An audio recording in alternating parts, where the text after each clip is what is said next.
there is really no research that shows that like organic foods are more nutritious or more this or more that.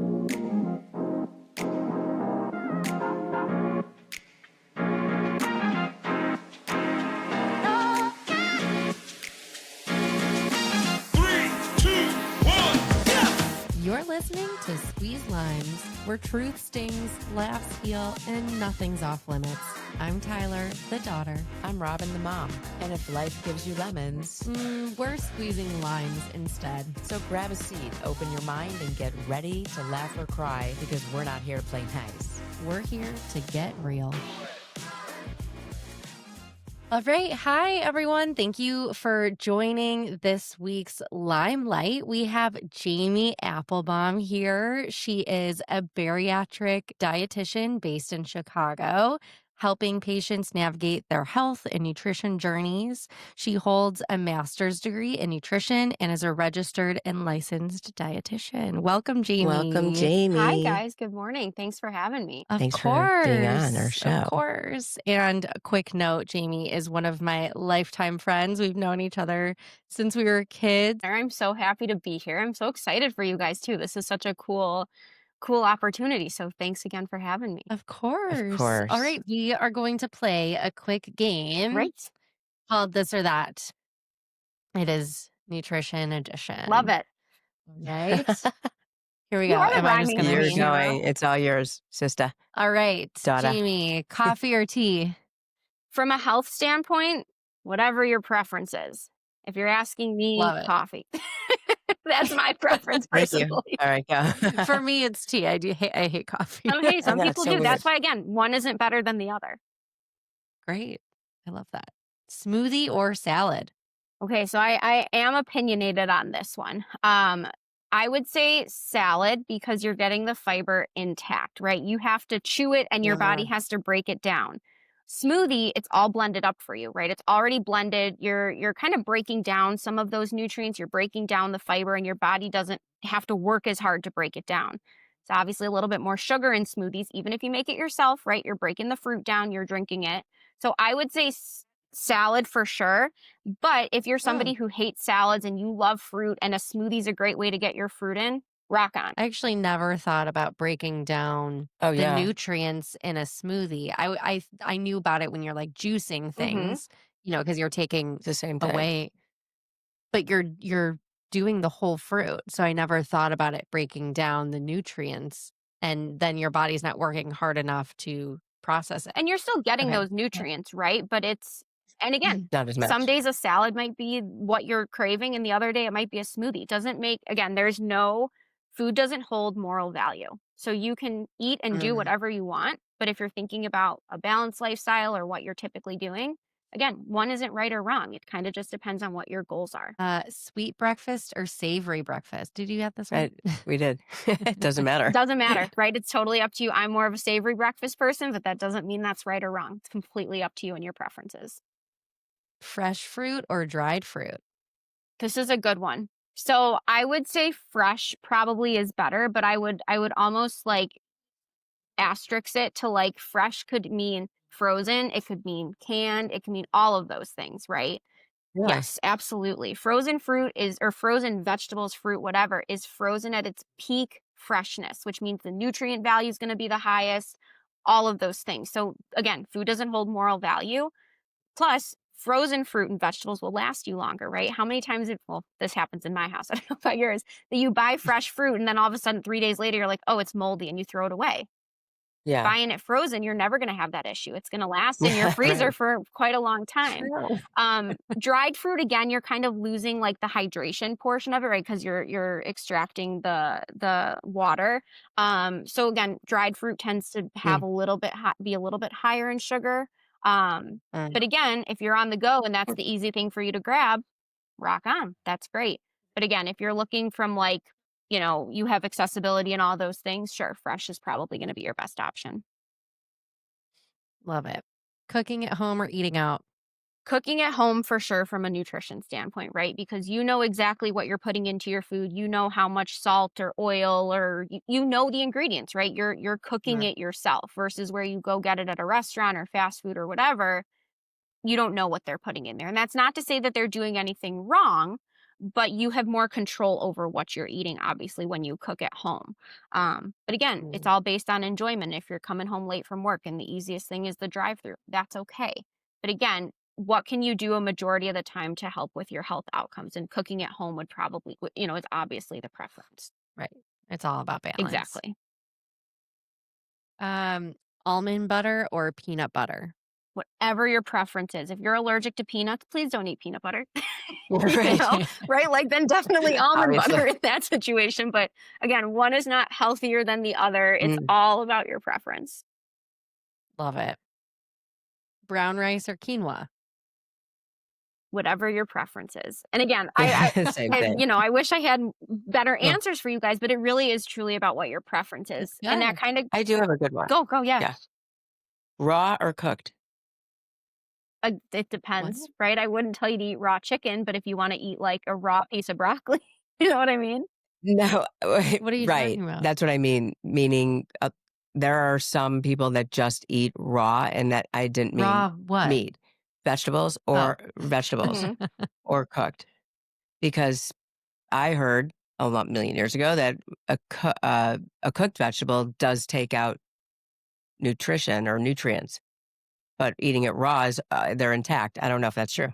There is like a little bit of science behind that, but I mean, you're talking about like minuscule amounts, and you're talking about like for example, if you're eating broccoli every single day, and you boil it versus roast it versus eat it raw, I mean, you're still getting those nutrients, right? They say when you like boil vegetables, like sometimes some of the nutrients can like seep out into the water, or like the starches might.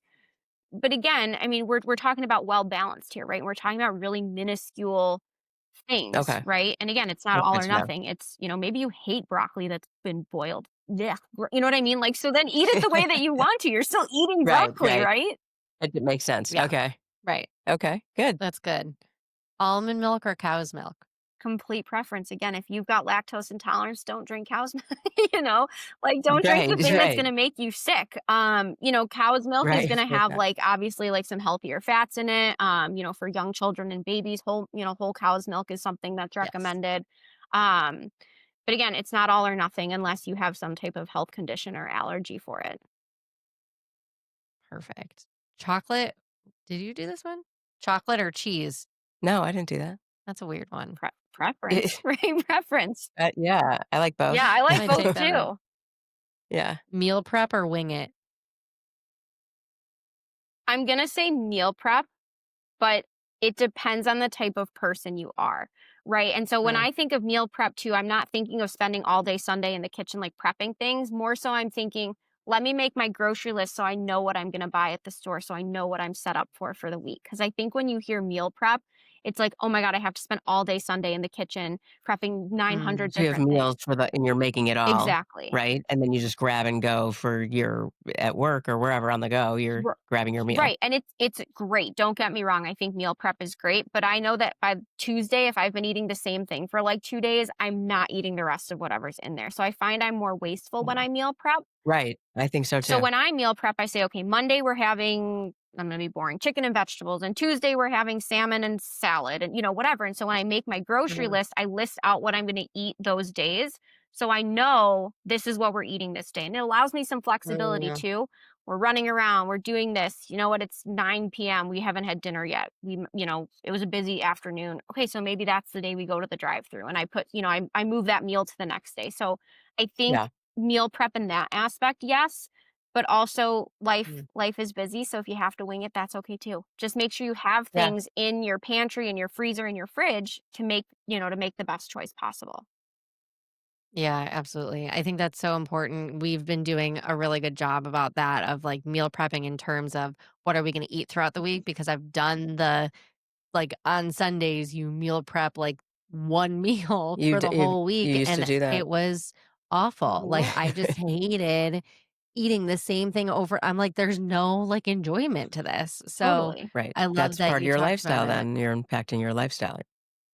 Right. So now it's more of, okay, what are we eating throughout the week? And we can choose the Variety. variety. We can choose what we want and also remain flexible and, okay, well, this happened this time, so we need to, move it to this next day or whatever. Right. Um, And yeah. I think too it helps with planning and saving money too, right? Like something people tell me all the time is eating healthy is expensive. And the truth is it's not, right? Because you don't have to eat organic. You don't have to shop at Whole Foods. And yeah, no shade to Whole Foods. I love you Whole Foods, but there's, frozen vegetables and canned vegetables and all this. And I find that when I plan my day out or my week out, it's like, oh, well, Wednesday, we're going to my nephew's t-ball game. We're probably going to go and have dinner with them after. So I don't plan for anything that day. And it kind of helps to Right. save money that way where I don't have something waiting for me in the fridge that I know I'm Right. not going to use. And so And you're gonna feel guilty about, right. exactly. Whereas now I've planned my week, I can go and have dinner with my family and enjoy whatever the food is. And I don't have to be stressed about Yeah.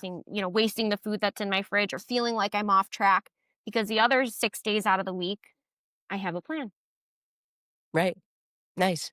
Okay, I have one final Yeah. question, that I just thought of. The the fad right now, and I think it has been for a while, is organic versus non-organic. The dirty Can dozen. you touch on that Yes. So beast? I am a firm believer in meeting yourself where you're at. And so, what I mean by that is if you can't afford organic, don't buy it. There is really no research that shows that like organic foods are more nutritious or more this or more that.